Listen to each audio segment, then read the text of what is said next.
Salut à toutes et à tous, nous sommes le dimanche 5 octobre 2025, bienvenue sur la chaîne Coinflex. C'est le récap hebdo de l'actualité économique, financière et crypto. On essaye de faire ça en moins de 10 minutes.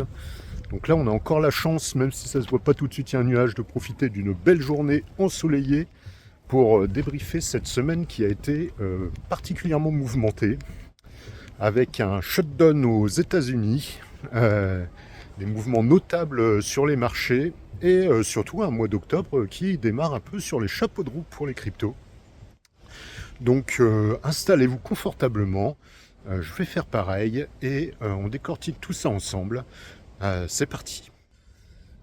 On commence avec le gros dossier de la semaine, le shutdown aux États-Unis.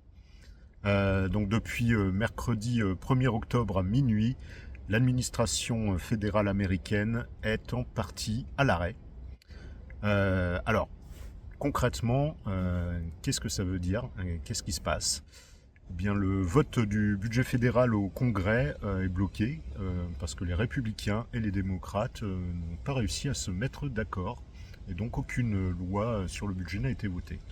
Résultat, on a 750 000 employés fédéraux à peu près qui sont jugés non essentiels, qui sont retrouvés au chômage technique depuis mercredi.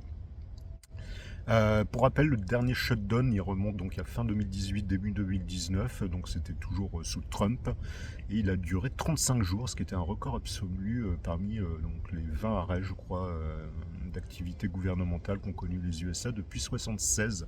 C'était sous Ford le premier. Bon, cette fois-ci, difficile de dire combien de temps ça va durer, mais il y a une chose qui est claire.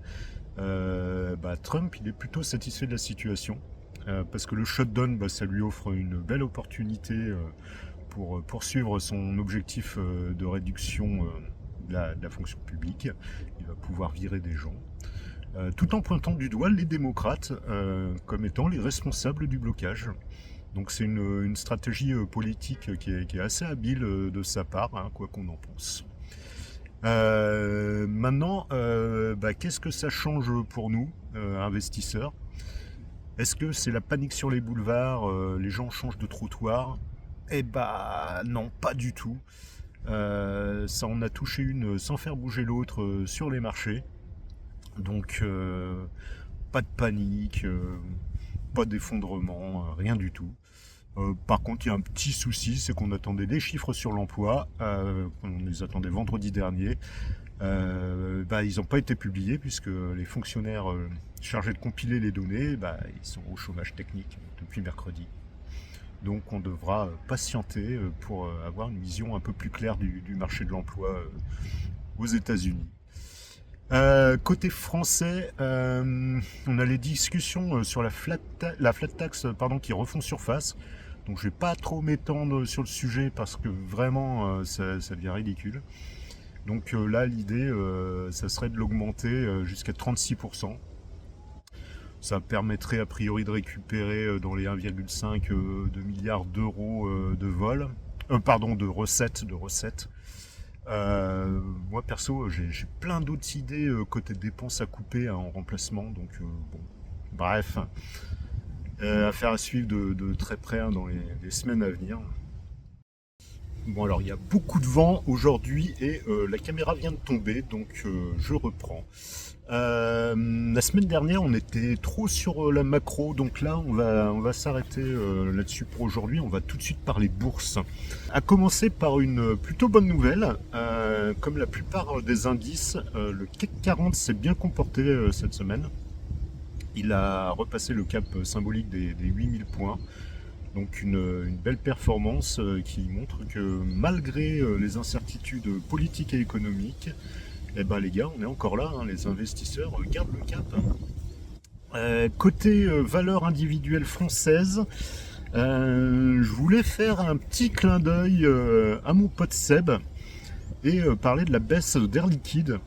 Donc cette semaine, pour rigoler, il s'interrogeait sur le fait que c'était peut-être les notaires qui liquidaient les positions des morts ou que les vieux vendaient les actions qu'ils avaient reçues gratuitement d'Air Liquide pour payer leurs taxes foncières.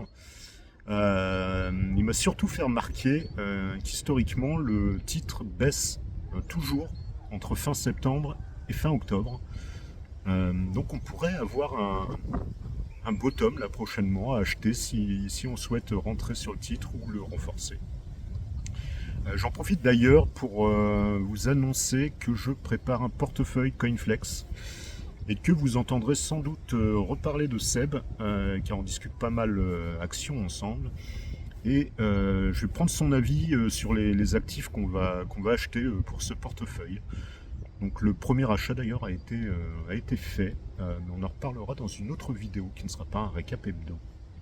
On continue avec Stellantis, qui a connu un joli rebond là cette semaine. Donc ils nous ont annoncé des chiffres plutôt très bons sur les ventes aux États-Unis. Ça a plutôt rassuré les investisseurs, hein, après quand même des mois et des mois plutôt franchement difficiles hein, sur le titre. Du côté de la tech, on a Nvidia encore qui continue sa marche triomphale. Là, elle vient de franchir la barre astronomique et historique des 4500 milliards de dollars de capitalisation. C'est insane. D'ailleurs, c'est tout l'écosystème hein, des semi-conducteurs qui profite d'une belle dynamique là cette semaine. Avec entre autres Samsung et SK Hynix ou SK Hynix, je ne sais jamais comment on dit, qui ont annoncé leur participation au projet Stargate d'OpenAI, donc avec des accords pour fournir des puces et de la mémoire. Donc vous connaissez le géant Samsung. Et l'autre société, SK Hynix, c'est aussi une boîte sud-coréenne. C'est un des leaders mondiaux dans la fabrication de mémoire vive, entre autres, de SSD aussi. Parlons maintenant de Netflix, qui a vu son action chuter cette semaine suite à un appel au boycott lancé par Elon Musk. Donc il a demandé aux utilisateurs de X d'annuler leur abonnement Netflix à cause d'une émission qui, selon lui, ferait la promotion du transgenrisme auprès des enfants. Donc qu'on soit d'accord ou pas avec Musk, force est de constater que ces déclarations ont un impact réel sur les marchés. C'était moins que sur le Dogecoin il y a 4 ans, hein.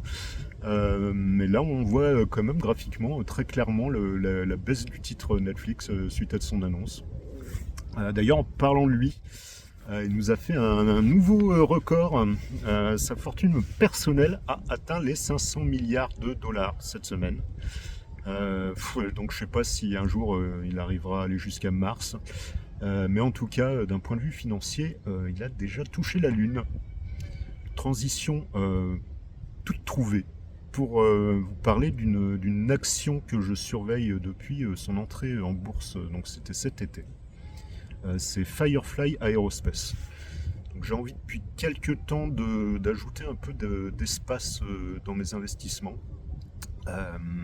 Et en particulier 2 boîtes qui m'intéressent, donc Rocket Lab et son concurrent, donc Firefly. Donc les deux qui visent à être des fournisseurs complets de solutions spatiales. Rocket Lab est quand même plus avancé, mais Firefly, ils ont réussi le premier alunissage commercial en mars dernier, donc avec leur mission en partenariat avec la NASA, Blue Ghost. La semaine dernière, donc il y a l'action Firefly qui a chuté de presque 25%. Parce que malheureusement, ils ont le booster de la fusée Alpha Flight 7 qui a explosé lors d'un essai. Mais d'un autre côté, ils sont en partenariat avec Northrop Grumman pour fabriquer leur fusée réutilisable qui s'appellera Eclipse. Donc c'est franchement spéculatif. Aucun conseil en investissement, mais je pense que je vais prendre quelques actions. En parlant de risque, justement, je voulais faire un petit rappel crucial pour tous les investisseurs. Surtout les débutants. Investir en bourse comporte un risque de perte en capital et ce risque peut être un risque total. On peut perdre 100% de ses investissements. Et je vais vous donner un exemple concret avec Carmat, donc le fabricant de cœurs artificiels dont vous avez certainement entendu parler. La société donc a annoncé cette semaine qu'il est hautement probable que ses actionnaires subissent la perte intégrale de leur investissement. puisqu'il faut savoir que donc la liquidation de la société devrait être prononcée le 14 octobre et qu'il n'y a plus d'argent.